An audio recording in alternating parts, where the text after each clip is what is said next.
بسم اللہ الرحمن الرحیم۔ عشق و محبت کے چند بکھرے موتی۔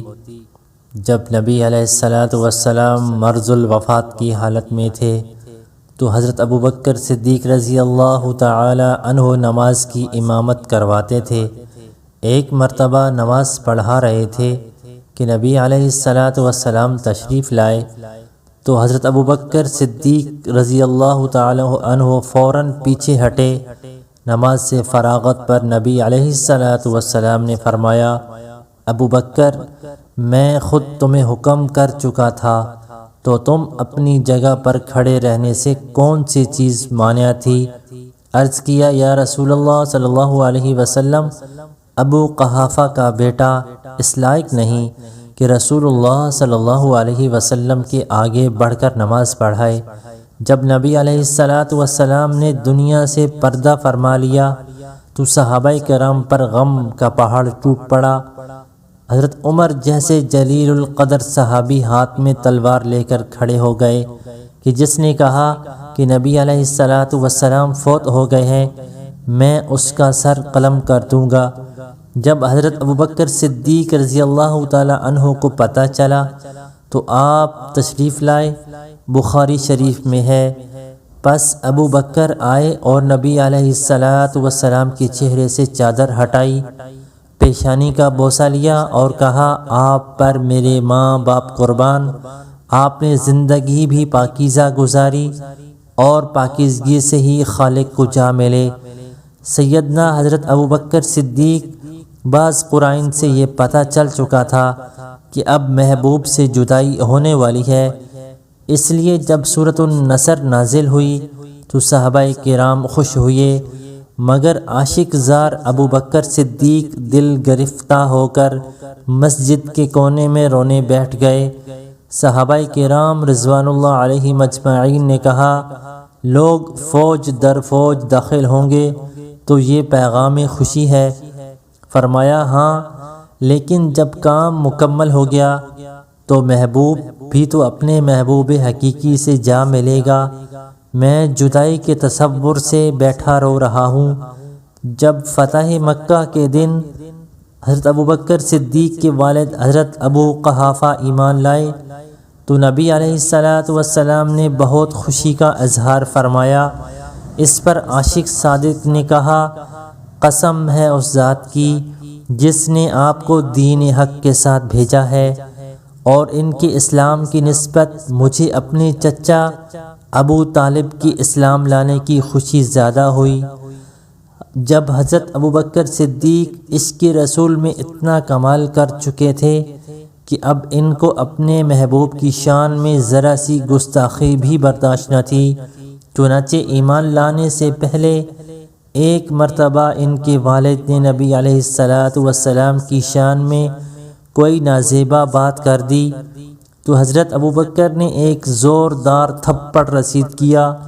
ایک مرتبہ ابو جہل نے نبی علیہ السلام کی شان میں کوئی گستاخی کی تو ابوبکر شیر کی طرح اس پر جھپٹے اور فرمایا، تو دفع ہو جا اور جا کر لات و منات کی شرمگاہ کو چاٹ۔ یہ ثبوت ہے اس بات کا کہ اس کے مصلحت اندیش نہیں ہوا کرتا۔ جب نبی علیہ السلام پردہ فرما لیا تو اطراف مدینہ کے بعض قبائل دین اسلام سے پھر گئے۔ سیاسی حالات نے سنگینی اختیار کر لی۔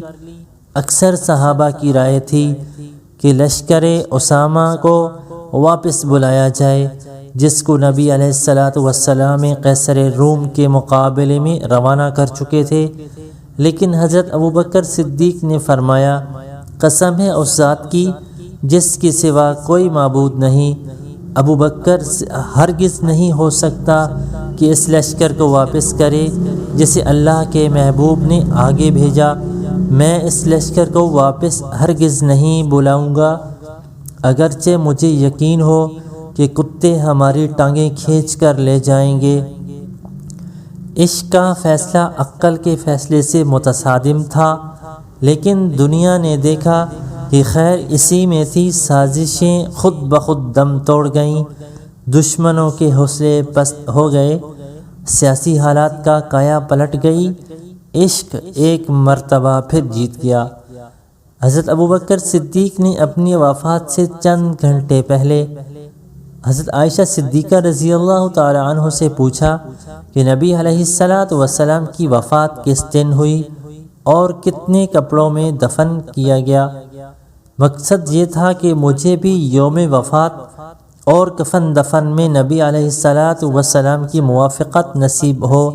حضرت ابوبکر نے وفات سے پہلے وصیت کی تھی کہ جب میرا جنازہ تیار ہو جائے تو روضہ اقدس کے دروازے پر لے جا کر رکھ دینا، اگر دروازہ کھل جائے تو وہاں دفن کر دیں، ورنہ جنت البقیع میں دفن کرنا۔ چنانچہ آپ کا جنازہ دروازے پر رکھا تو تالا کھل گیا اور دروازہ بھی کھل گیا، اور ایک آواز سب صحابہ کرام نے سنی اور کہا، ایک دوست کو دوسرے دوست کی طرف لے جاؤ۔ صحابہ کرام نے کیا آواز سنی کہ ایک دوست کو دوسرے دوست کی طرف لے جاؤ۔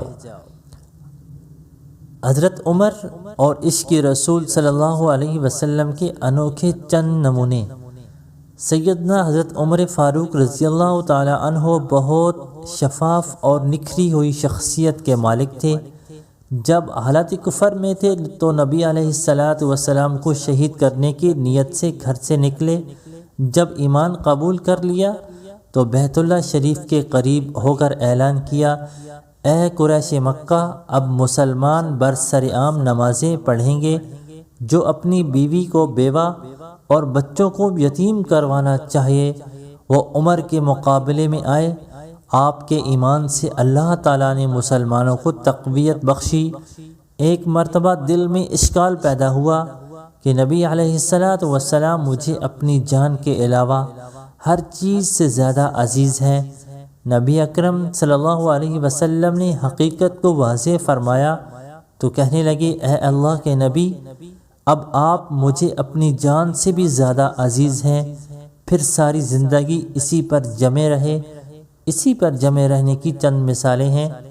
فتح مکہ میں حضرت عباس اپنے خنجر پر سوار حضرت ابو سفیان بن حرب کو بٹھا کر لائے اور نبی علیہ السلام کی خدمت میں عرض کیا کہ اے اللہ کے نبی، میں نے ابو سفیان کو پناہ دی۔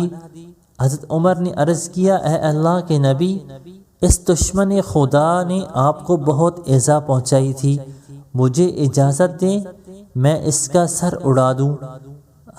حضرت عباس نے حضرت عمر کی طرف متوجہ ہو کر کہا، اے عمر، اگر ابو سفیان قبیلہ بنو عدی میں سے ہوتے تو آپ ایسا نہ کہتے۔ جواب میں حضرت عمر رضی اللہ تعالی عنہ نے کہا، اے عباس، جس دن آپ اسلام لائے تو آپ کا ایمان لانا مجھ پر اپنے والد خطاب کے ایمان لانے سے زیادہ محبوب تھا، اس لیے آپ کے ایمان لانے سے نبی علیہ السلام کو خوشی ہوئی تھی۔ اس سے معلوم ہوا کہ حضرت عمر اپنے آقا کی خوشی کو ہر چیز پر ترجیح دیتے تھے۔ نبی علیہ السلام کے سامنے ایک مرتبہ ایک یہودی منافق مقدمہ پیش ہوا۔ یہودی چونکہ حق پر تھا لہٰذا نبی علیہ السلام نے اس کے حق میں فیصلہ دے دیا۔ منافق نے سوچا کہ حضرت عمر یہودیوں پر سخت گیر ہیں، ذرا ان سے بھی فیصلہ کروا لیں۔ جب حضرت عمر رضی اللہ تعالی عنہ معلوم ہوا کہ نبی علیہ السلام پہلے فیصلہ دے چکے ہیں اور یہ منافق اپنے حق میں فیصلہ کروانے کی نیت سے میرے پاس آیا ہے، آپ رضی اللہ تعالی عنہ اپنے گھر سے ایک تلوار لائے اور منافق کی گردن اڑا دی اور پھر کہا، جو نبی علیہ السلام کے فیصلے کو نہیں مانتا، عمر اس کا فیصلہ اسی طرح کرتا ہے۔